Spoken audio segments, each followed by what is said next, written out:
Welcome, everybody, to another episode of Collateral Damage. Today, our guest is Jack Kelly, author of Sharp Needle, a book about his journey from hockey to heroin to recovery to politics and ultimately in finding peace. Yeah, it's a great story. I happen to have the book right here. You do? Oh, there it is. Look at that. There we Sharp are. Needle. Good Very old Jack interesting Kelly. cover. I like that artwork. Yeah, I do too. I Yeah. actually do too.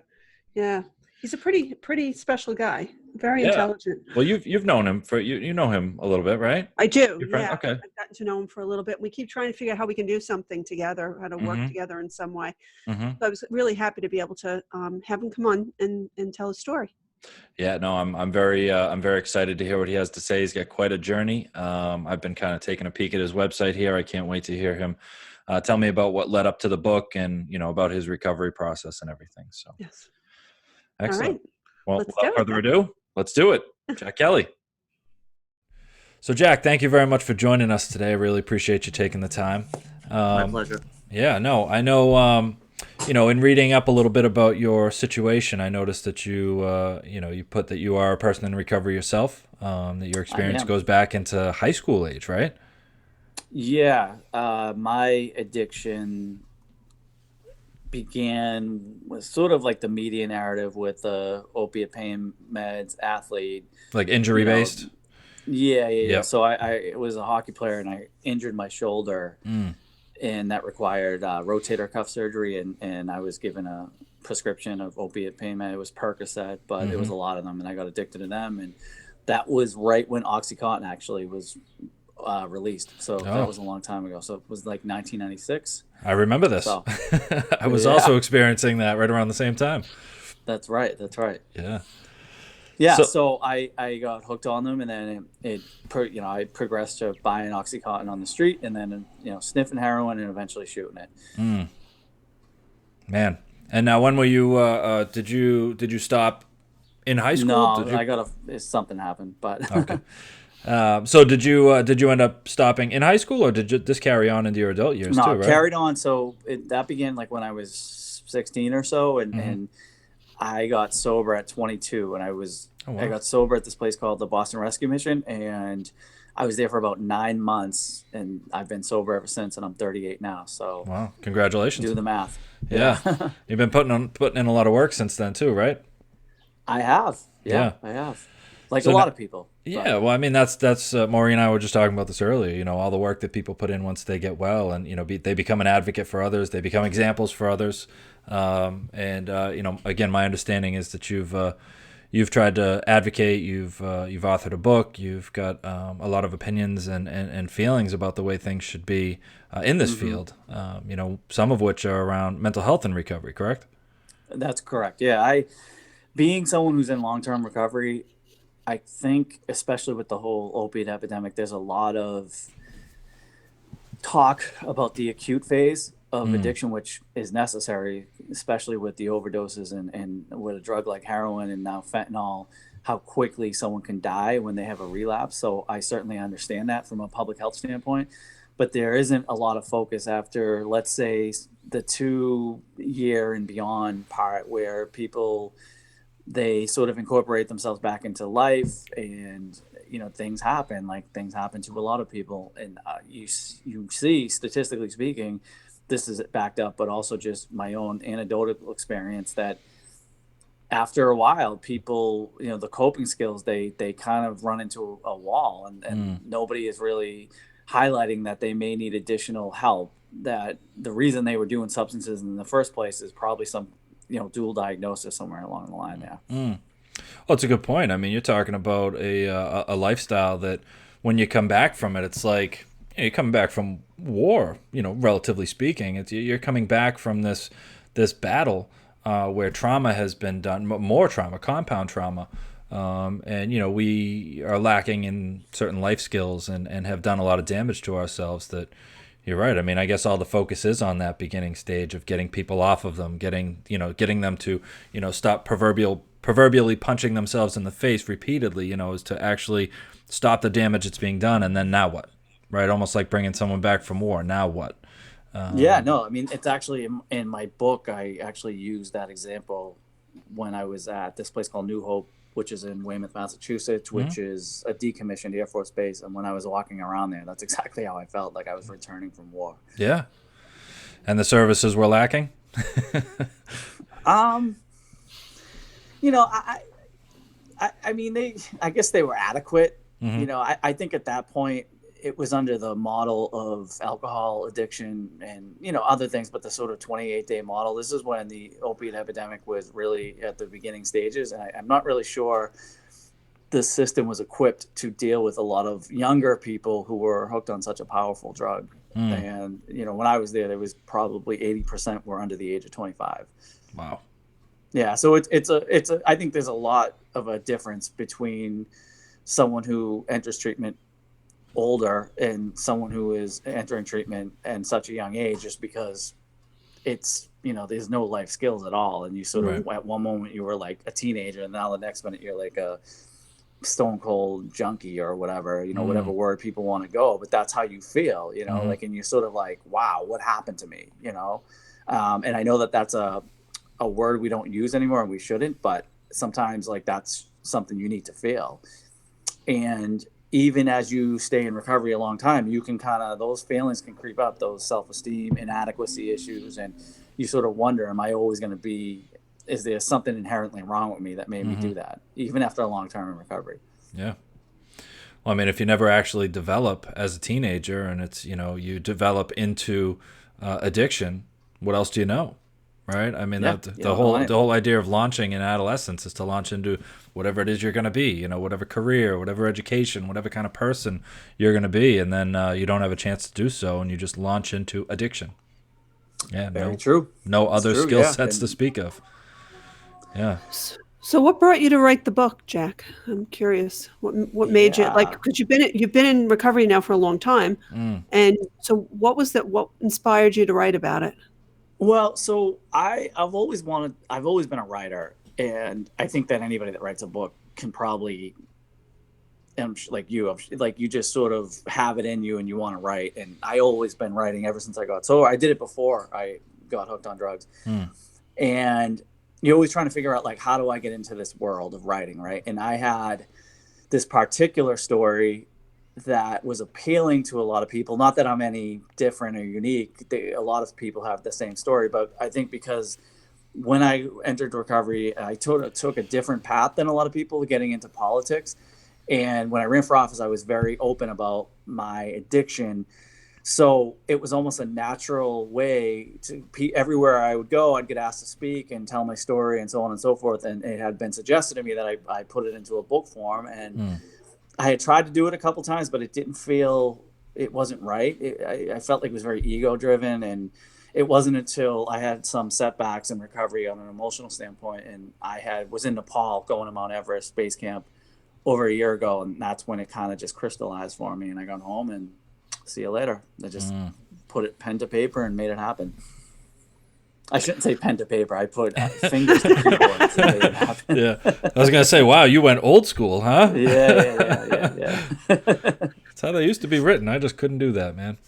Right. I always wonder, I can't believe people used to write books in such a manner, but you know, or just using a typewriter without spell check and without, you know, being able to go back and completely redo a paragraph or sentence and have it all flow. I can't imagine. I wouldn't have a book right now. Let's put it that way. I'd still be, you know, pecking away at the keyboard. Right. Likewise. So, that's really interesting. So you were going to climb Mount Everest, which sounds base camp. Base camp, yeah, not the whole thing. Okay, you were going to base camp, which to me, that, you know, you might as well I might as well tell you, I'm going to the moon. But so you were going to do this. So this sounds like someone who's really got their whole life together. I mean, that sounds really together. When you're doing stuff like that, when you're healthy enough to do things like that, to me, I would look at you and think that guy's like, he's on top of everything, but you were still struggling. Yeah, I mean, so there's two ways of looking at that. Like, from a financial and professional standpoint, I did have my life together, but there were these other, I guess, I don't know if you want to call it PTSD or anything, but like just sort of feelings that had emerged that was surprising. And it was, the catalyst was some disappointments in life. And tend to get triggered by certain things that you probably didn't even aware. And I think for me, there was probably a lot of like abandonment issues that I didn't think were there, you know. I mean, and then I had to like look at it like, yeah, I was this regular kid, you know. I'm not like a tough guy, I'm not a criminal or anything. And I was 1 minute I'm playing hockey, the next minute I'm like on the streets stealing, and you know, and then all of a sudden it's like I'm sober, and I kind of got super into my career, and you know, my life was such a mess that it was easy to focus on getting my life together. And then when it did, like we all do, there were other things that popped up, and I had to start looking at some of that issue. So Yeah. I mean, the Everest trip for me was really, I kind of got back to my roots a little bit. Like it was good to be there. Like no one looked at me as an ex heroin addict. No one looked at me as like a ex politician or whatever. I just was kind of like myself. I was recreating who I was in recovery. And it was interesting. I always felt kind of jealous of people who would relapse and come back in and out, because I felt like they were able to use that as a way to reinvent themselves. Where for me, it was like, I had like this emotional bottom in recovery. And I didn't really feel like it was something that people talked about a lot. Even when I had been going on 12-step meetings for a while, it wasn't something that people ever really talked about. They just either disappeared and got high, or unfortunately some of them committed suicide. And Yeah, that's what I mean. That's what it sounds like, a recipe for relapse, how you were feeling. Yet you managed to do something. And I mean, I'm sure part of it was writing the book and part of it was looking deeper, but you managed to do something to keep yourself from doing that. Yeah. And so the good thing was, I have developed in recovery a lot of healthy coping skills. So I've picked up running, I do yoga. I'm in a lot of types of communities that are very healthy. It's not all, a lot of my support network is not all recovery based people, and it's a different group of people, which I think was able, for me, it helped the process, because it just, I had these things that where I knew I could get past it, right? So it was, I would have a bad day, and if I didn't feel good, I'd go for a run and I'd feel a little better. So I knew that from just a psychological standpoint and my physical being, that exercise and releasing those endorphins was going to help the process. And then on a deeper level, I went and started seeing a therapist, which I had never done before. So these were all like these types of courageous acts for me to actually do it. In fact, I found it less stigmatizing to admit that I was a heroin addict than dealing with mental health issues. That's Really? interesting. Still do. I don't think that's unusual, though, for No. people to feel that way. I think that there's a huge, you feel weak. I know that when I admitted, I talk in my book about going on an antidepressant, and that was the stupid stubbornness that I didn't do it sooner, because I thought that that it was admitting that I was weak and I couldn't handle something, and then my badge of honor is that I could handle anything. But that's so foolish, because as soon as I started to take medication, and I'd always gone to therapy, but of course I did that quietly also, and I didn't talk about it. But when I started to talk to actually go, and the medication started to work, and I actually was able to participate fully in the therapy, everything changed. Everything changed. And my joke with my therapist is, why didn't you recommend this sooner, when she was telling me to do this for like 10 years. So yeah, and I think that it's so hard to talk about that.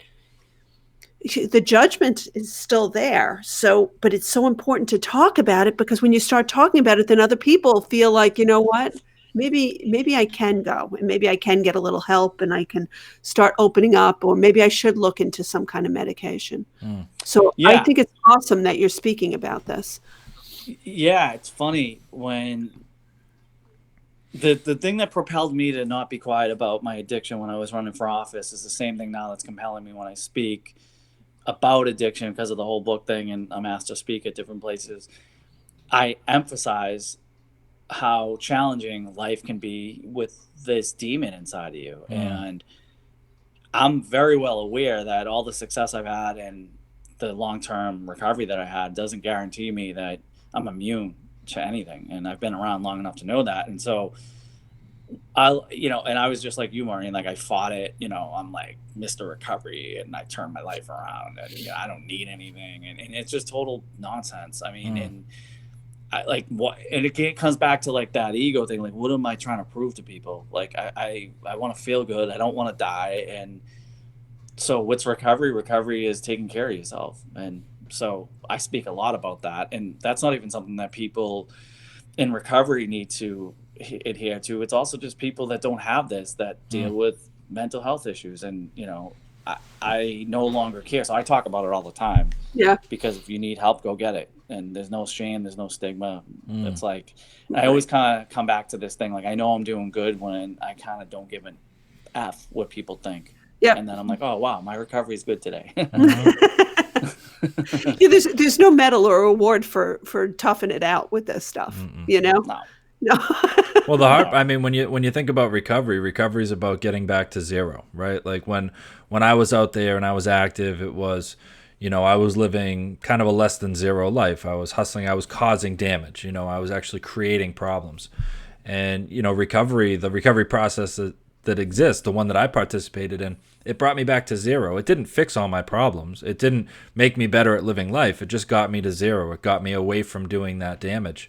And then the rest is up to you. You can have a recovery process where you start adding elements to it, like you're talking about. You can add mental health services to help deal with the trauma or the unresolved issues that existed in the first place, or not, right? And some of the people choose not to. And I did not have that experience, but hearing your experience makes me uncomfortable that there are a lot of other people out there that share that experience and feel stigmatized because, the recovery process comes across as a self-help process that you can fix on your own, right? You can do these steps, you can do this stuff, you can overcome it, you can get well.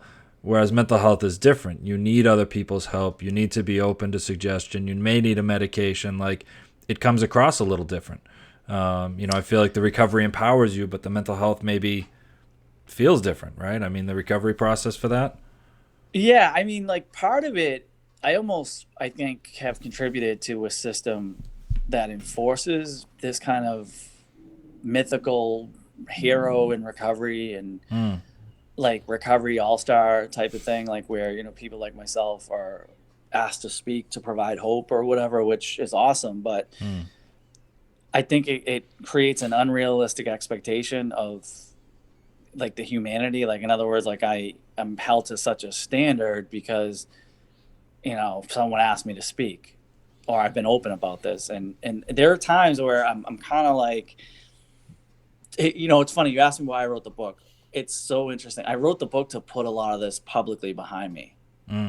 Like, for once and for all, it's like, if you want to hear my story, then buy my book. And and I don't mean that in an arrogant way. It's like I've become like, this is just my experience. Like, I've kind of become sick of talking about it and sick of being like Mr. Recovering Heroin Addict, because there's so much more to me than that.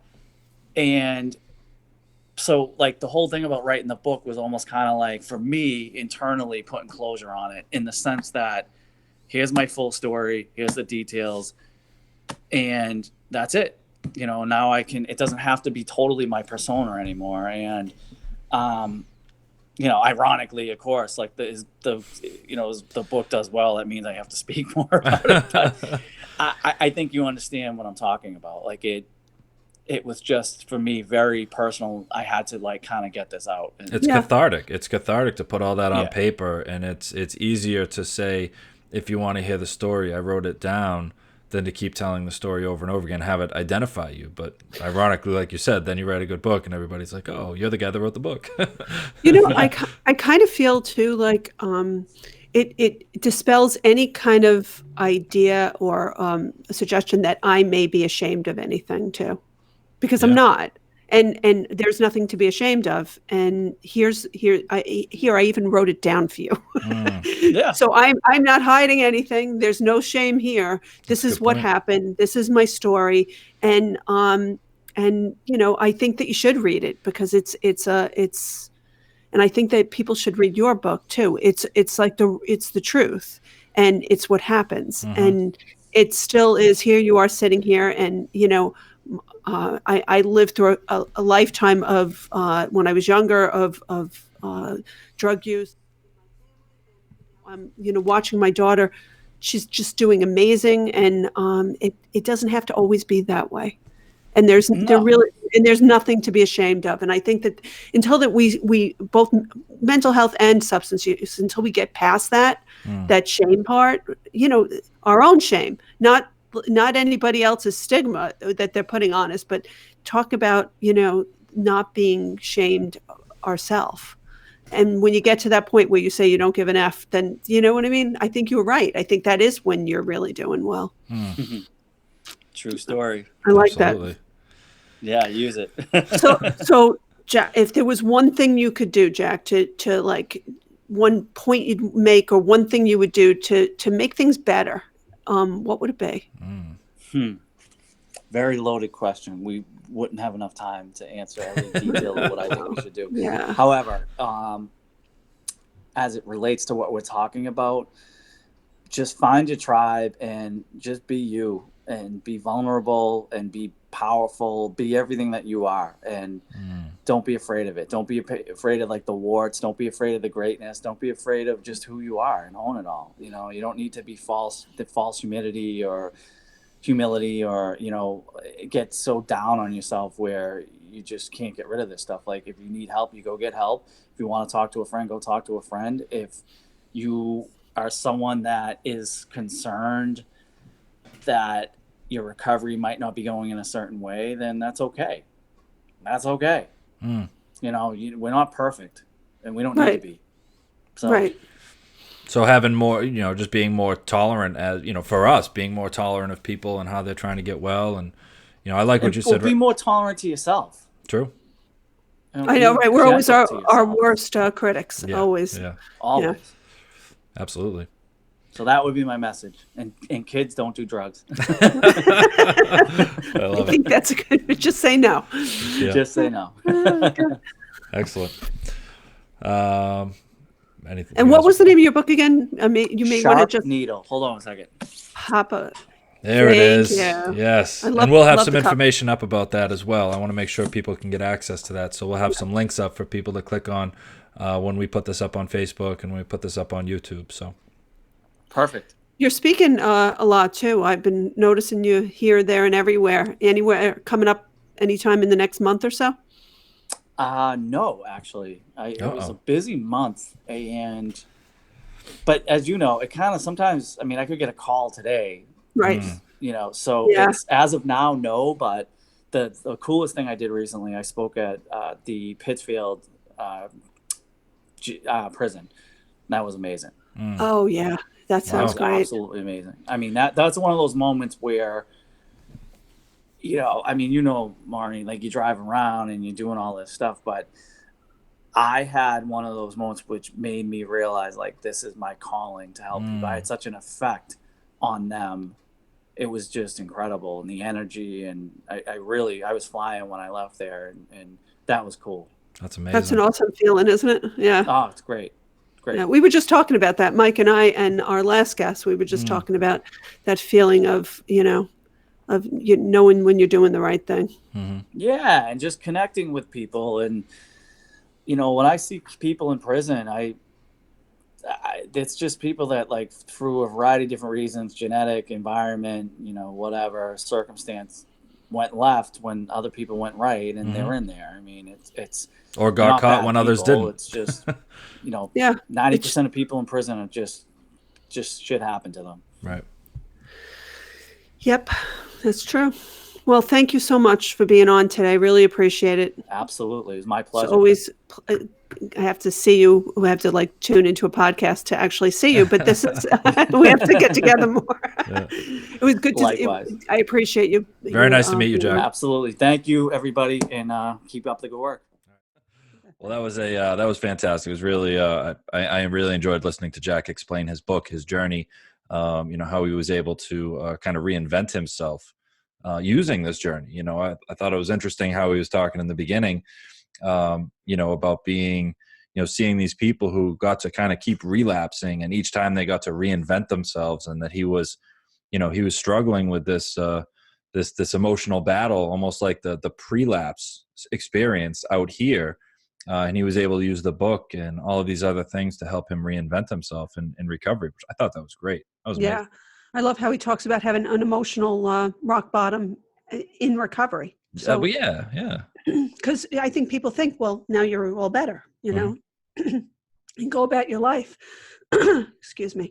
But we still, you still have problems just like everybody else, right? You just, have an extra problem of addiction, and that he was in recovery from that, but that didn't keep him from having other issues. And but I always, when I talk to him, and even during this podcast, we always wind up talking about mental health and the difficulties with that. And I love how he is now, has become so brave and open about it, because there is still stigma. I always feel like, you start talking about, I don't know, being on medication or talking about depression or anxiety, and then everything you say after that is a little suspect, that people are kind of like waiting for you to flip out or are you okay? And it's like, yeah, I'm just like you, only I'm on medication. Right.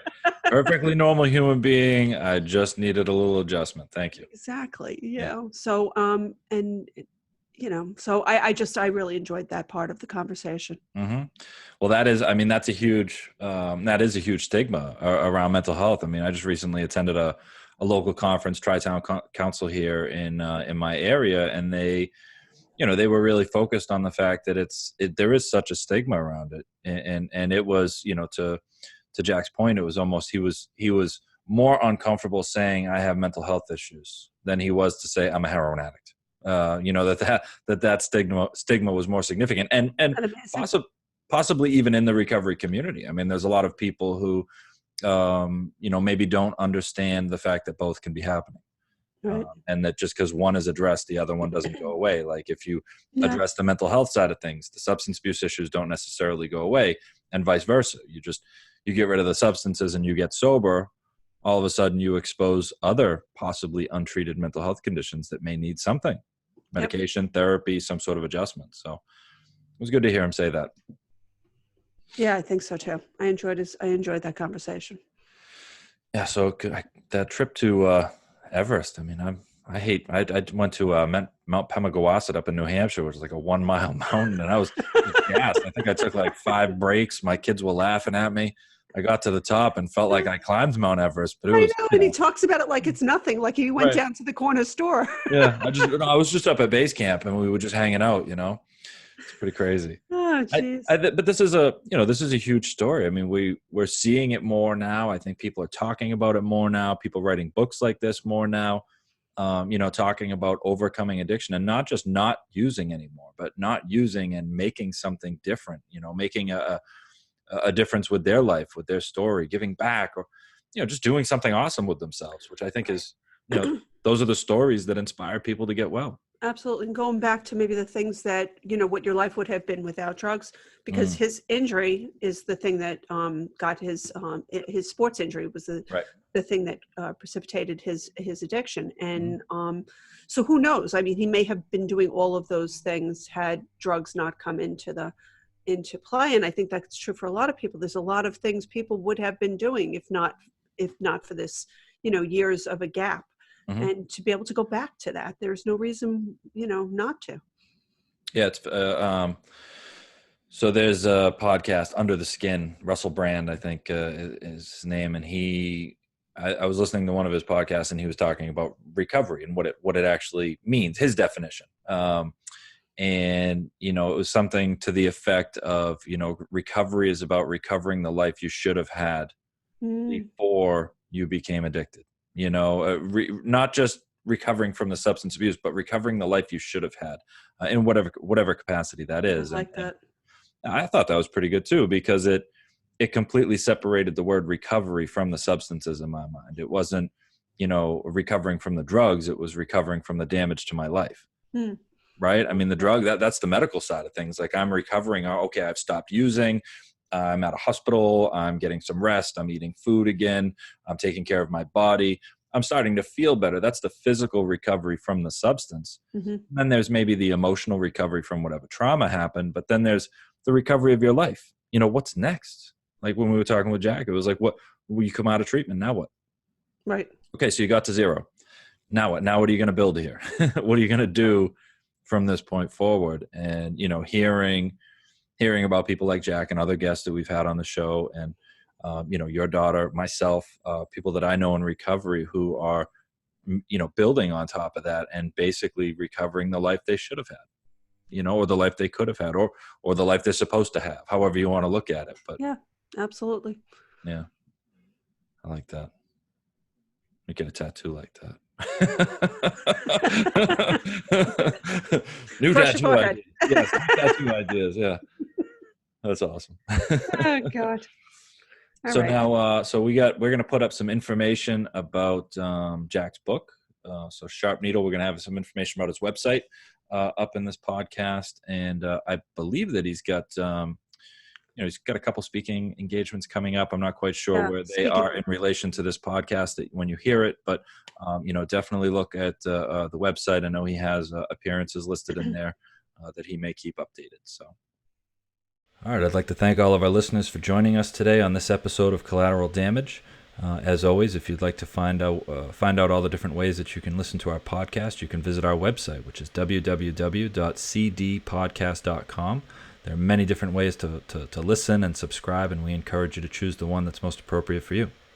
And as always, I would encourage our listeners to get informed. Stay connected. Thank you for joining us.